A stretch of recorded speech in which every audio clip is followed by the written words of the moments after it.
In the heart of rural Odisha, where traditions are not just remembered, they are lived. Manabasa ଗୁରୁବାର ମାର୍ଗଶିର ମାସର ପବିତ୍ର ଗୁରୁବାର ସୂର୍ଯ୍ୟୋଦୟର ପ୍ରଥମ କିରଣ ସହିତ ଓଡ଼ିଶାର ପ୍ରତିଟି ଘରେ ଆରମ୍ଭ ହୁଏ ଏକ ପର୍ବର ପ୍ରସ୍ତୁତି। ମାର୍ଗଶିର ମାସର ପ୍ରତି ଗୁରୁବାର ପାଳନ ହୁଏ ମାଣବସା ଗୁରୁବାର। ପବିତ୍ର ଝୋଟି ଚିତାର ସ୍ପର୍ଶରେ ଘରର ସୌନ୍ଦର୍ଯ୍ୟ ବଢ଼ିଯାଏ। ଏହା କେବଳ ଚିତ୍ର ନୁହେଁ, ମା ଲକ୍ଷ୍ମୀଙ୍କ ଆଗମନ ପାଇଁ ପଥ ଦେଖାଇବାର ଆହ୍ୱାନ। ଶଙ୍ଖ ହୁଳାହୁଳିର ଶବ୍ଦରେ କମ୍ପି ଉଠେ ଘରର ପରିବେଶ। ବିଭିନ୍ନ ପ୍ରକାର ପିଠାପଣା, ବିଶେଷ କରି ମଣ୍ଡା ପିଠା ଏବଂ କ୍ଷୀରି ପ୍ରସ୍ତୁତ କରାଯାଇ ମାଙ୍କୁ ଅର୍ପଣ କରାଯାଏ। ଏହା କେବଳ ପୂଜା ନୁହେଁ, ଏହା ଓଡ଼ିଆ ସଂସ୍କୃତିର ପ୍ରତିଫଳନ। ପୂଜାର ଏକ ଅବିଚ୍ଛେଦ୍ୟ ଅଙ୍ଗ ହେଉଛି ବଳରାମ ଦାସଙ୍କ ରଚିତ ମହାଲକ୍ଷ୍ମୀ ପୁରାଣ ପାଠ କରିବା।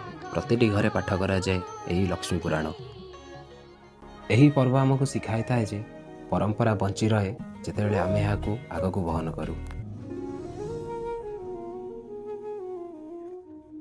ଜୟ ମା ଲକ୍ଷ୍ମୀ।